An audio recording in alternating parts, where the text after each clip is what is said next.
Time now for Edmund O'Brien as Johnny Dollar. Dollar, thank goodness I found you. Why, what's up? You've got to leave for New York, Dollar, immediately. A policyholder, he's afraid for his life. Here we go again. Who's he afraid of? Well, he wouldn't say over the telephone. All I know is, to us, he's worth $100,000 alive. Well, that makes it simple. He must be afraid of somebody to whom he's worth $100,000 dead.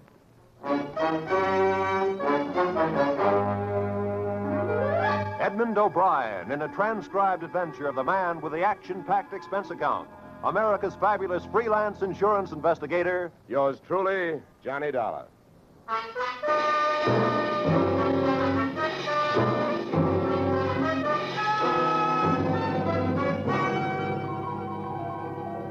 Expense account submitted by Special Investigator Johnny Dollar to Home Office, American Continental Life Insurance Company, Hartford, Connecticut. The following is an accounting of my expenditures fulfilling your assignment as a bodyguard. The body being that of your late policyholder, Robert W. Perry.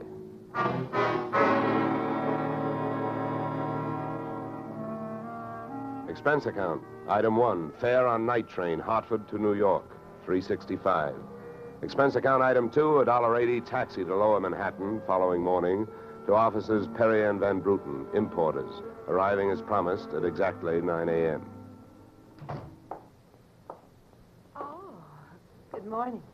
May I help you? Yes, you certainly can. My name is Johnny Dollar. I have an appointment with Mr. Perry for 9 o'clock. Oh, yes, from the insurance company. Well, you're right on time. Yes, they told me I'd better be, and I'm glad that I am. Mr. Perry just came in. He's alone and waiting for you. I'll buzz him that you're here. Thanks. Oh, Dad!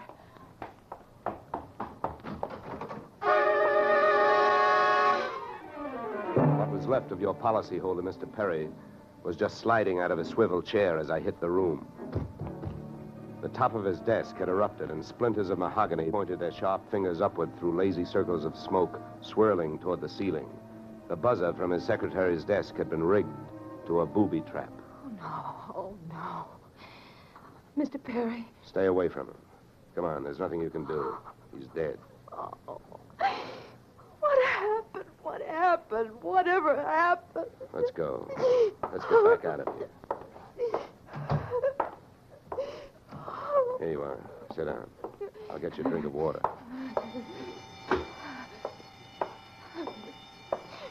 Come on, drink this.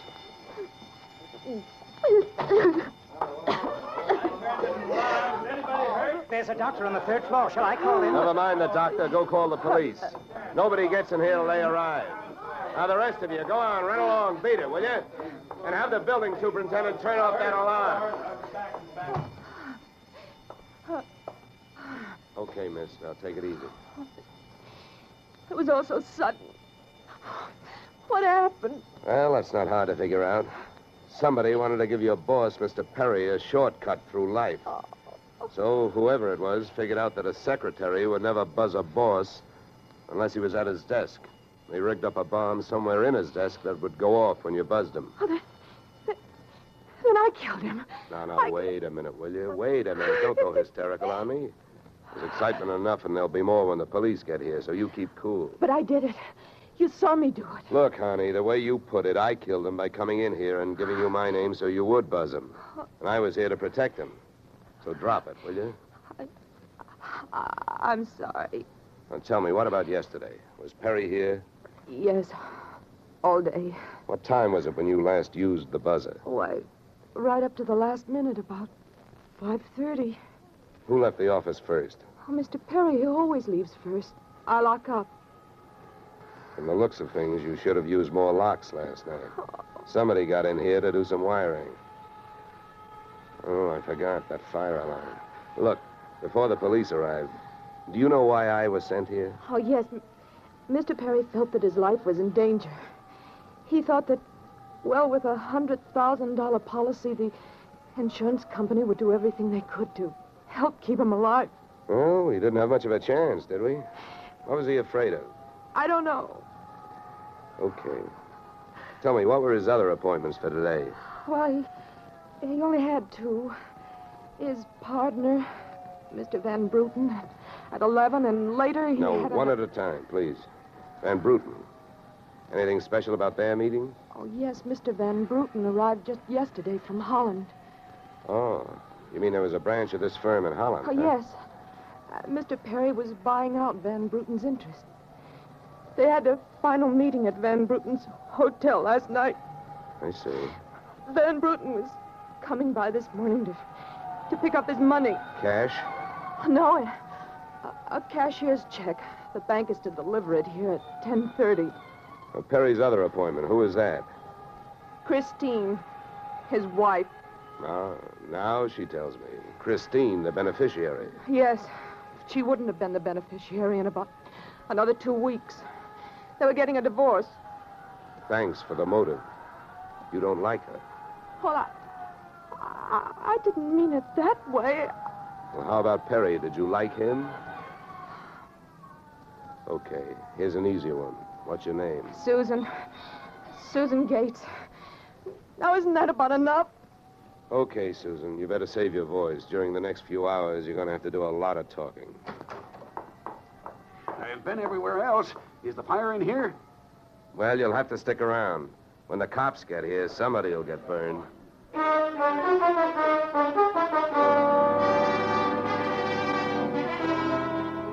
The firemen should have stuck around because the cops arrived in a blaze of glory. It was a very high-class investigation, 2 lieutenants. Finally, after about an hour, the police photographer ran out of flash bulbs, the office of the deceased ran out of fingerprints, and the lieutenants ran out of questions. So the on-the-scene phase of the investigation was closed. At about 5 minutes of 11, I left the police packing up their notebooks, their clues, and the body, and went into the outer office. Susan looked like she could use a big, broad shoulder to weep on. But unfortunately, I was wearing my light gray suit. About then, a dark blue suit and a deep green voice entered the room from the corridor. There. There's a fellow out here says he belongs here.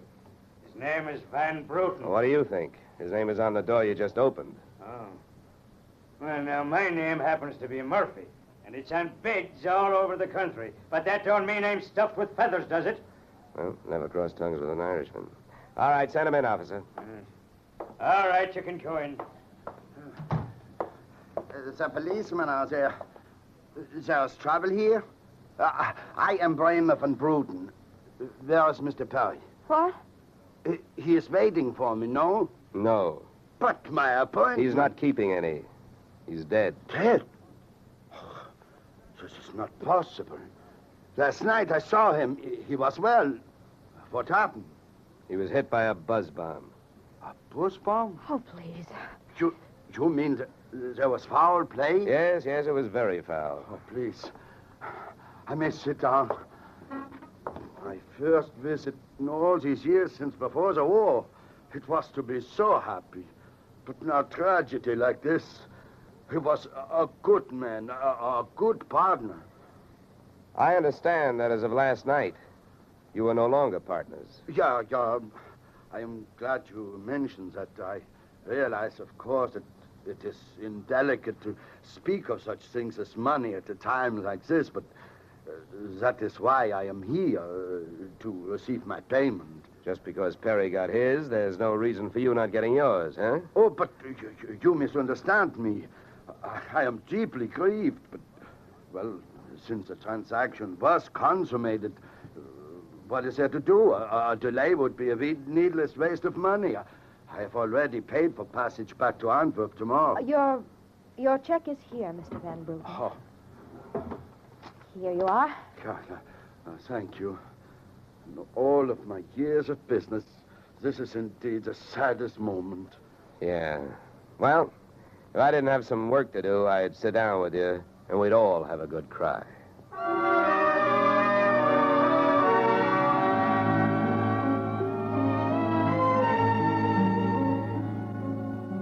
Expense account item 3, 90 cents. Phone call to the home office. Mr. Gordon's office. Look, honey, this is Johnny Dollar. I want to speak to Mr. Gordon. While I'm telling him what I've got to tell him, maybe you'd better sit there in his lap with some smelling salts. I'm not that type of a secretary. Besides, he doesn't have a lap. Hello, Dollar. How are you making out? Out? About $100,000. What's that? Yeah. You know, you should have sent me earlier. Somebody turned Mr. Perry into a firecracker just after I got here. He's dead. Oh, that's bad news. Big policy. Yeah, what I want to know is, shall I stay on the case? Well, certainly, Dollar, by all means. Is there a chance of proving suicide? There's a non-payment clause. Yeah, to make this one a suicide, there'd have to be a Santa Claus. Nobody could hate himself enough to do it this way. What are the fraud possibilities? Fair, there's an estranged wife. She's the beneficiary, but she wouldn't have been in a couple of weeks. Divorce coming up. I'll start with her. All right, Dollar. Good luck. But watch those expenses. Why, Gordon, I'm surprised. I'd think an insurance man would be the first to want to see a fellow live a little.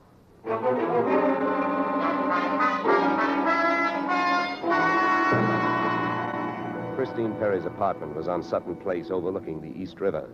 I took the elevator up to the 24th floor, and there I discovered that our garden-fresh widow was living high in more ways than one.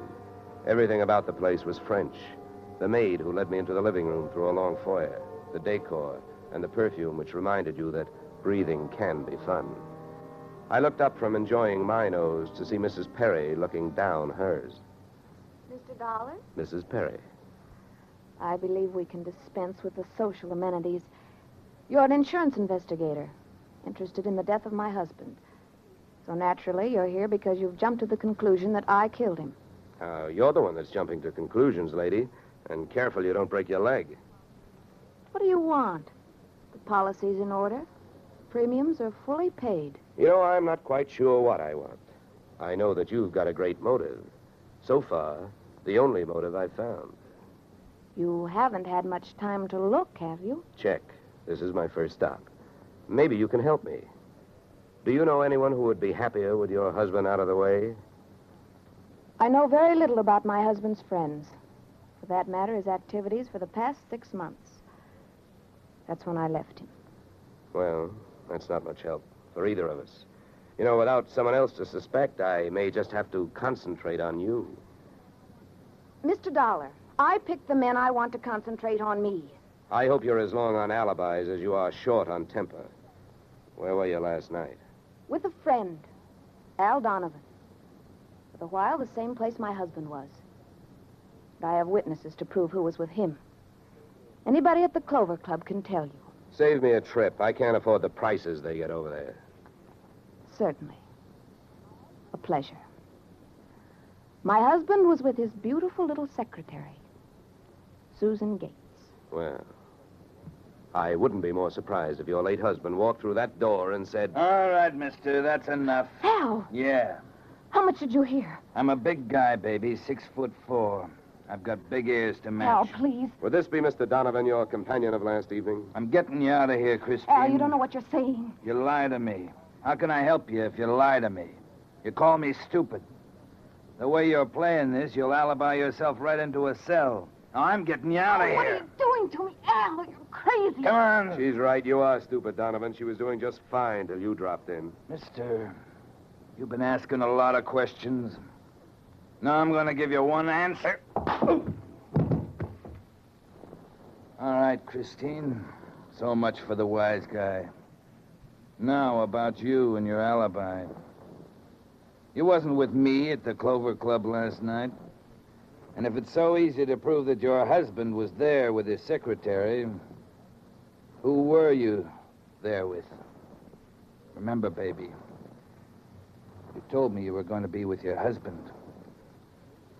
When Al measured me for that swing, I measured my chances with him. To me, he looked like one of those corporate assets of Murder Incorporated. So I rolled with the punch and kept my eyes closed and ears open. What I heard was Christine's alibi flying out the window, Mr. Donovan giving her a few loving cuffs, and finally, the pair of them flying out the door. Just then, the noon whistle blew somewhere in New York, and I decided to allow myself the luxury of 1 full minute for lunch.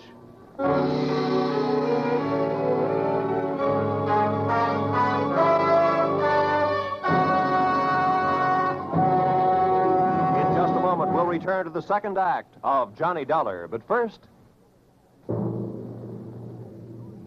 And now we return to the second act of yours truly, Johnny Dollar, starring Edmund O'Brien.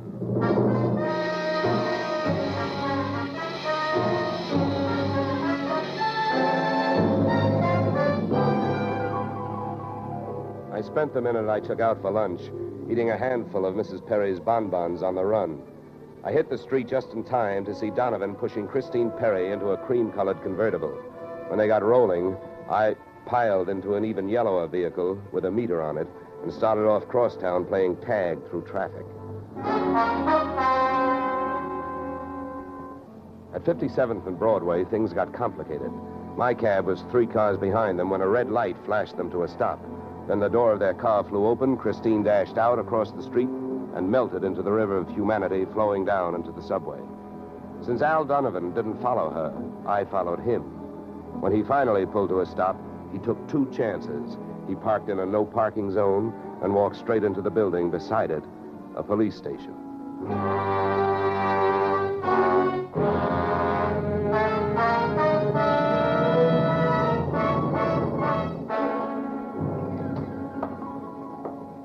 This is Mr. Dollar, Lieutenant. He's been waiting for you. Well? My name is Johnny Dollar, Lieutenant. Here are my credentials. Insurance, huh? Yeah, the Perry murder in particular. You've come to the right place, Dollar. A man named Donovan just walked in here and made a full confession. He what? That's right. My clerk's just typing it up. In the meantime, the gentleman is down in the tank having a bite of lunch on the city. He confessed. Well, does his story add up? As far as I know, I haven't heard too much about the case myself. It's not in my precinct. Yeah, but what did he use for a motive? Jealousy. Says he's in love, wanted to marry Perry's wife. Did he say how he managed it? Yeah, he stole a key to the office from the wife's apartment, entered the building last night, and wired the bomb to the buzzer system. Well, I guess guys do a lot of strange things in the name of love. It looks like Donovan did. Yeah, he either killed the man or he's trying to cover up for someone who did. Say, Lieutenant, don't execute him for a couple of days, will you? I spent the rest of the afternoon downtown in the offices of Perry and Van Bruten, importers. The partners' correspondents told me 2 things.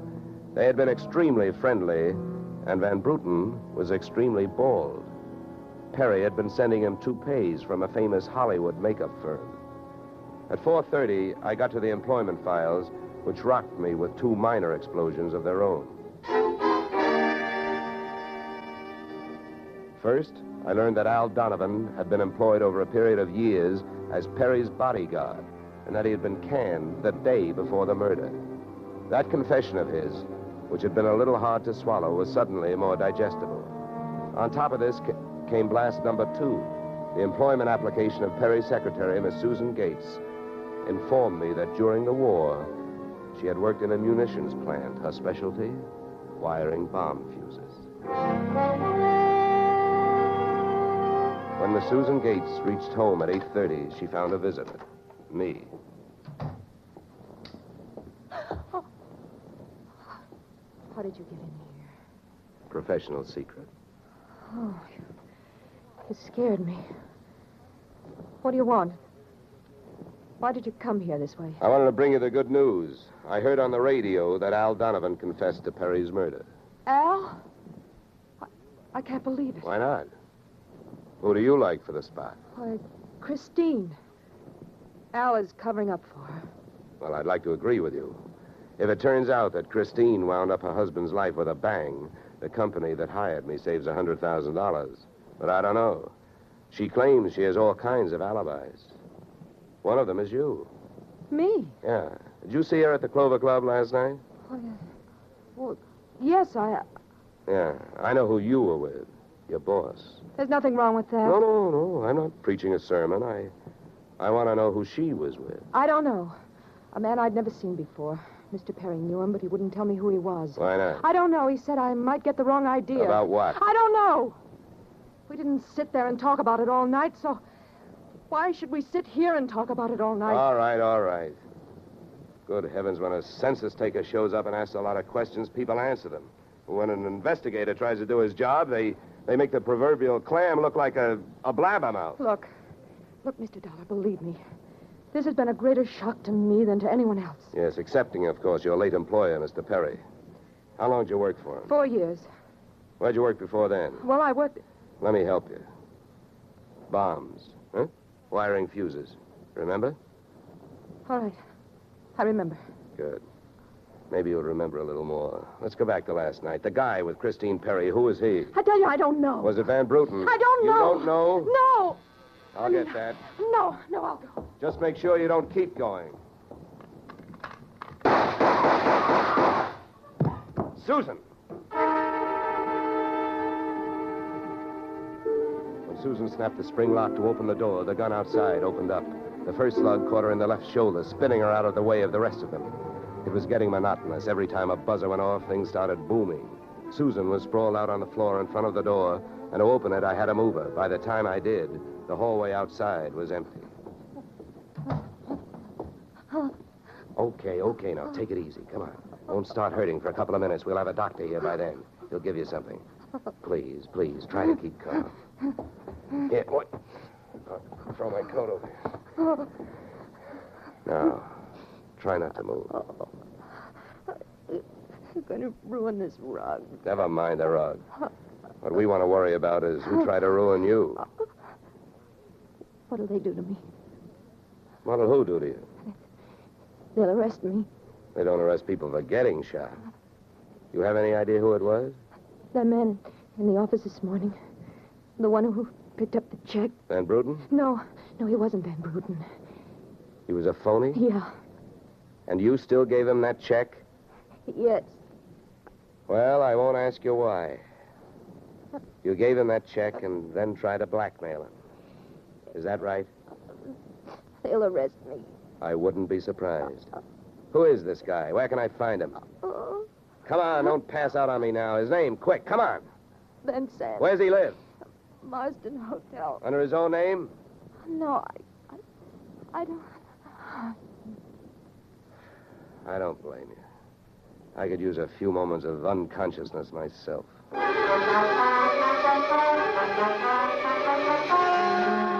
Marsden Hotel didn't have a Dutch name on the register. So I got a hold of the housekeeper and found out how many rooms her staff hadn't been able to make up all day because of no disturb signs on their doors. And then I went a-calling at those particular rooms. On the 9th floor, I wakened one old maid. On the 7th, I startled a bunch of poker players who thought they were being raided. And on the 4th, I struck the door of 427 and the jackpot. Who's there? Don't you see the sign? I do not wish to be disturbed. Sorry, I must have the wrong room. I started up the hall after the fire axe. When I got to it, I changed my mind. Out of the few things I learned about this guy, Van Sant, was that he loved to shoot people through doors. So I decided against trying to chop his down. Then I remembered the way those people came pouring out of those offices earlier in the day when they heard that fire alarm. So I picked up the little red hammer next to the big red fire axe, broke the little glass window, pulled the little brass hook, and set off a big brassy noise. And then I rushed back to 427. Fire! Fire! Hey, fire! Fire! There's the fire. Right here in my eyes, sweetheart. Why you come here? You wish you don't? Never mind the dresser. You're through shooting guns. What do you think, Van Sant? You want to try some more? You cannot make me stay here. It's a fire. We will all die. You'll look good barbecued, but I'll make a deal with you. You talk, and if I like what I hear, I'll show you how to get out of here alive. How I know this? You don't think I'm going to stay here and fry, do you? And if you don't start flapping that tongue in a hurry, I'll probably just tie you to a chair and run. So first, where is the real Van Bruten? You will find him in the bedroom. Yeah? He'd better be alive. He's out cold. What's the matter with him? He will be all right. He's under sedatives. Where did this identity switch start? Come on, hurry up, talk. I smell smoke. I knew Van Bruten from Antwerp. I know about the sale of his interests. I know the girl in the office here had never seen Van Bruten. Look, we go now. Don't get up. Come on, keep talking. I can feel it getting warm in here. Ah, the firefighters. We will be safe. Don't be too sure. They always start at the top floor and work their way down. Come on, I can hear those flames crackling. You know the rest. Last night, when the transaction was all finished with Perry, I gave to Van Bruten some sedative in his cocoa. So you set up that bomb so Perry'd get it before you showed up to pick up the check, huh? Yeah, I told you that. How the girl knows I am an imposter, I don't know. Well, let me tell you. She's been sending old Van Bruten toupees for the last 4 years. Gray ones, my red-headed friend. Oh, I can stand up now. We go out from here, no? We go out from here, no? Yes, out cold.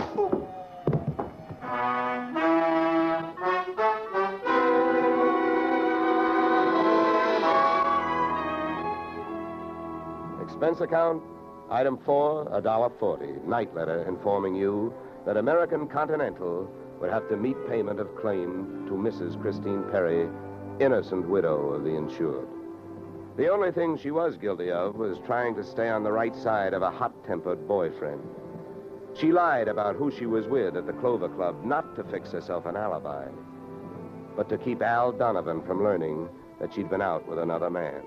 That man being the real Mr. Van Bruten, who had only taken her out to try to talk her into reconciling with his friend, her husband.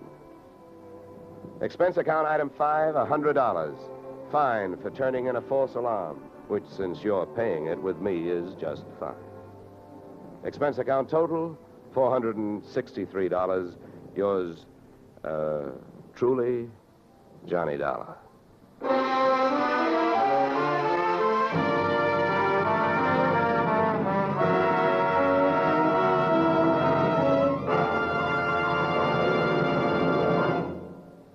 Yours truly, Johnny Dollar, stars Edmund O'Brien in the title role and is written by Paul Dudley and Gil Dowd, with music composed and conducted by Leith Stevens. Featured in our cast were Walter Burke, Gene Bates, Joe Duvall, Ted DeCorsia, Joyce McCluskey, and Raymond Burr. Yours truly, Johnny Dollar, is produced and directed by Jaime Del Valle.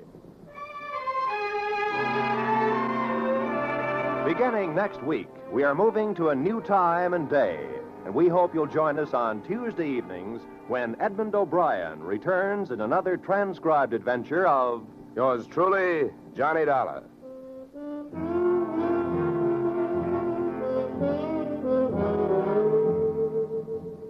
You, Mrs. Bloom, Molly Goldberg's famous invitation to fun in the Bronx now echoes across the country each Saturday night on CBS.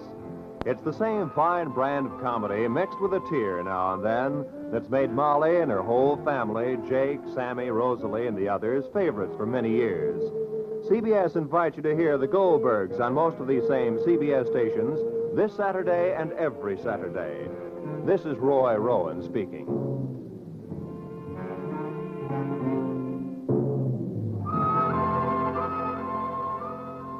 Disaster is no respecter of persons, and it can strike any time. But your Red Cross never sleeps. It has to be ready constantly in case of an emergency. This is your protection. Keep it strong. Now is the time to support Red Cross for your sake. Remember, for every dollar you gave before, this year add a quarter more. If you gave Red Cross $10 last year, this year give it $12.50. Give gladly. Join Red Cross.